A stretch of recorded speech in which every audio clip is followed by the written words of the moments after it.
Howdy, folks. I'm Gertrude, the graceful gazelle. I'm Amber. And here's some planes to run on, but not the kind that fly. Alright, folks, our first letter is titled, Am I a Jerk for Not Allowing My Teenage Son to Go on an Important Trip for School? I am a 35-year-old female, and I have a son, Mason, a 15-year-old male. Mason, until last year, has been under the custody of his father as Mason chose to live with him when we divorced, as his father has less rules and, in all honesty, spoils him. Mason's father, a 49-year-old male, is a prominent businessman and has decided that he doesn't have time for Mason anymore, so he was sent over here. I, of course, love Mason regardless, but he isn't too pleased that he's being forced to live with me. He is in therapy to help ease the process. I typically do not allow him to buy every single thing that he wants. I do not allow him to drink, and I also do ground him when he does something wrong, which his father doesn't do. Mason, when older, wants to be a biologist, and his school has offered a trip to travel around Australia to study wildlife. I did tell them that he could go, however, I haven't paid yet.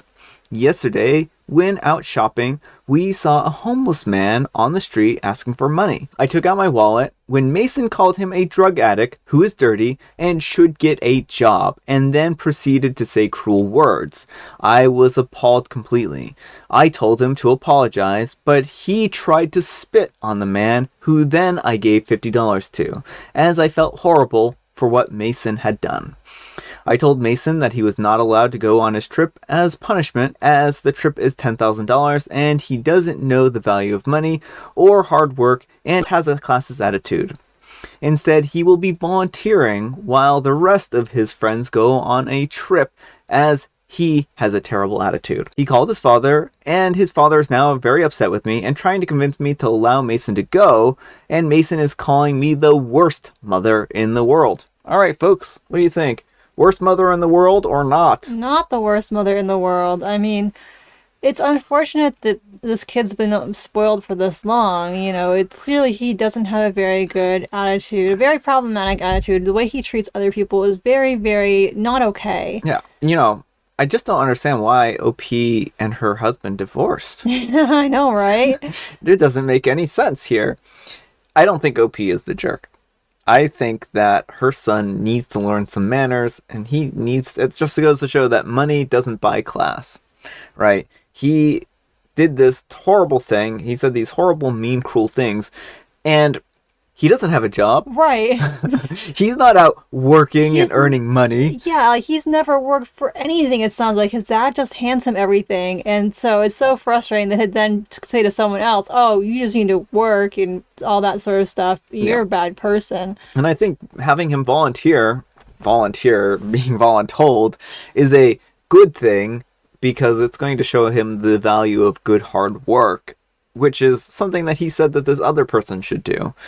And also, maybe it'll help him to see these other people as human, because he seems to have a hard time realizing that people who are homeless are people as well. They deserve our love and compassion just as much as anyone else. Yeah, well, and it's just so, like, who thinks it's okay to spit on another person and say derogatory things to their face? Like, again, it clearly shows that he does not view this person as a person like him. And so... yeah, that's just, he needs a lesson, and it may be a hard lesson, but if that's what it takes, that's what it takes. Yeah, I think that this is only going to do good. So hopefully Mason realizes that he is a spoiled brat, and that this lesson will rub off on him. Anyhow, OP, take care, and good luck. And Kitten1412 says, I'll be honest, I really do think a better option here would be requiring Mason to get a job, not volunteering. Places that need volunteers don't generally want or need badly behaved children who don't want to be there, that are there to learn a lesson. If your plan is to teach him the value of money, a paying job is going to do that better than volunteering, in my opinion. So, I don't know. I mean, I think that person does bring up a good point, but also, there's nothing stopping her from doing both. Well, I mean, I think that they do bring up an important point, and I'm actually kind of hearing it now. I'm kind of inclined toward that perspective because people can do a lot of harm. When you force children to volunteer who are not into it, like Yeah, most of the time they're going to be fine, but if they're doing like a person-facing job and they have the opportunity to say more hurtful things and, throw fits and stuff like that, it may be worse. It may be. It may be. I think that he does need to learn some humanity, and this might be a really good, honest way for him to learn humanity. I think also having him get a job would be a good approach there, so that he can see that he's not above all these other people. All right, folks, our next letter is titled, Am I a jerk for telling my parents that if they want to use my room as a guest room, then I will move out? My parents are having people from their home country come for a visit. They have told me that for the 4 weeks that the guests are here, that I am to vacate my room and sleep in the basement on an inflatable mattress. I'm a 26-year-old female, and I have been living with them because they insist. I have a job, and I have been working and saving money since 16. I don't need their help to pay for college, and I pay them rent for my room as well as buying groceries and helping them around the house. I told them that if they wanted my guest room, then I would be moving out. There are several condo apartments in my area that have units for immediate possession, and I have almost enough money to buy one outright. I have no debt thanks to living at home for the last 4 years. They have said that I'm being ungrateful and argumentative. I just don't think it's fair to kick me out of a room that I have paid for nearly a month. That they don't even offer me the choice to pay for the month that I am not in my room. All right, folks, what do you think? Jerk or not the jerk? Not the jerk. You are a paying tenant, and landlords do not get to just be like, okay, I need to use this room for 4 weeks, so you get a skedaddle. Yeah, I think that the parents are losing sight. Familiarity breeds contempt. Isn't that the phrase? They kind of view you as someone who they can manipulate and treat as not a tenant, even though you are a paying tenant. Yeah, well, they still see you as a child that they can boss around, and I think it will do you a lot of good to get out of there, because it seems like this arrangement, maybe you've saved money, but it seems like now this arrangement is benefiting them more than you. Yeah, but anyhow, take care and good luck. All right, folks, it is tea time. Grab your beverages of choice. I've got some tea right here, and Amber, she's got a joke. Why did the bee have sticky hair? Well, I'll tell you why the bee had sticky hair, and I actually know this bee. This bee's name is Greg. You might think, well, that's a funny name for a bee.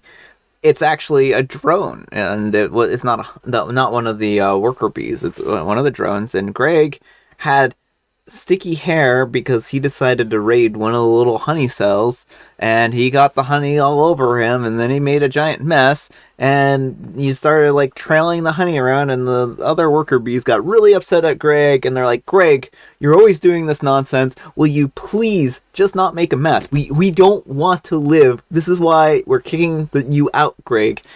You're a drone. Go fly away. Bye, Greg. And then Greg was a little sad, but he found a new home, I'm sure. I never heard from him again, so. They used a honeycomb. That makes sense. That's basically what I said, right?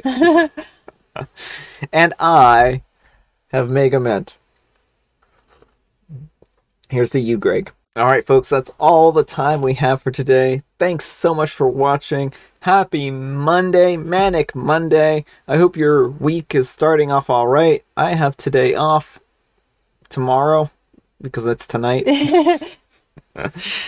And Amber, what's the moral of the story today?